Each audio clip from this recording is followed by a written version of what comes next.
و مثال دیگری برای ایشان آورد. پادشاهی آسمان همانند کشاورزی است که در مزرعه خود بذر نیکو پاشید.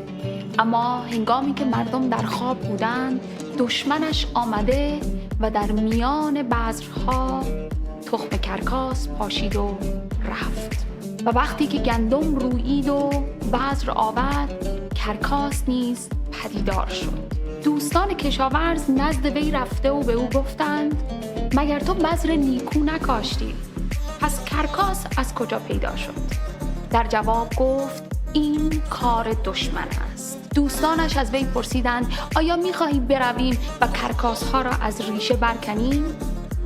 او در جواب گفت: نه، چرا که موقع کندن کرکاس‌ها گندم‌ها را نیز پایمال کنید و از ریشه برکنید. بگذارید تا هر دو تا فصل حصاد با هم رشد کنند. آنگاه دروگران را خواهم گفت تا بروند و کرکاس‌ها را جمع کنند و در آتش بریزند و سپس گندم‌ها را درو کنند و نزد من به انبار بیاورند. پادشاهان پهلوی، مزرعه‌داران سرزمین ایران، بذرهای شرافت، وطن دوستی و ارزش‌های والای بشری را در قلب‌های ما ایرانیان کاشته‌اند. بذر خوب فرزندان پادشاهی و وطن پرستانی هستند که در طول تمام این سالهای جور و جفا ارزش‌های والای دوران طلایی را در جان و قلب خود محفوظ داشته و اکنون سر از خاک برآوردند. و اما کرکاس گیاهی است هرز و سمی که ظاهرش بسیار شبیه گندم است. زمانی که مردم ما خواب بودند، دشمنان ایران، یعنی همانهایی که جهان را وطن خود می‌دانند و به ایران ارقی ندارند، آمده و در میان گندم‌ها بذر سمی پاشیدند. کرکاس و گندم در ابتدای رشد به لحاظ ظاهری بسیار شبیه هم هستند.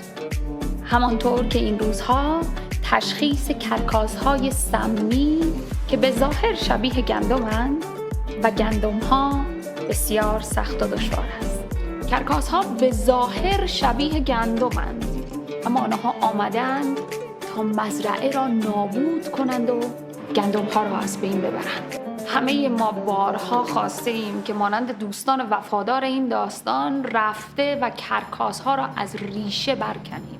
همه ما شاهدیم که چطور دشمنان ایران با پوشیدن لباس میهن پرستی و به ظاهر خدمت به پادشاه چطور در میان میهن پرستان نفوذ کرده و رشد می‌کنند. اما کشاورز و پادشاه عزیزمان از ترفندهای دشمن باخبر و آگاه است. او در این نبرد نابرابر به دنیا آمده و سالهاست که با آن آشناست.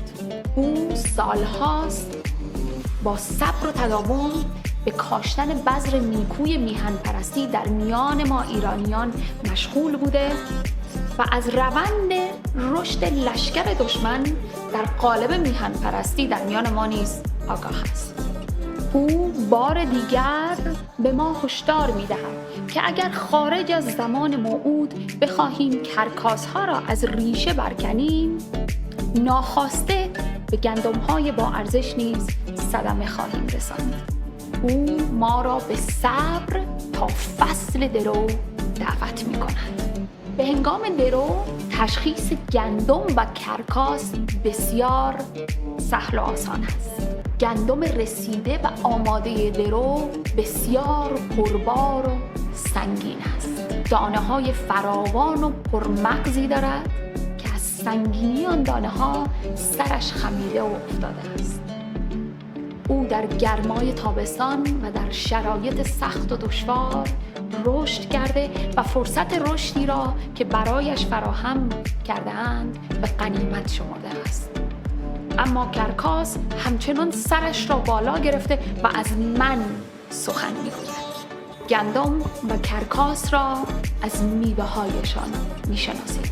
میوه پربار یک میهن پرست راستین محبت، شادی، صبر، آرامش، مهربانی و نیکویی، وفاداری و فروتنی و خویشتن‌داری است. کرکاس‌های گندم نما به زودی و در فصل درو جمع‌آوری شده و دور ریخته خواهند شد. اما گندم‌های زیبا که همان میهن پرستان راستینند در پادشاهی پدر خود میوه 100 چندان داده و همچون خورشید خواهند درخشید. هر که گوش شنوا دارد بشنود.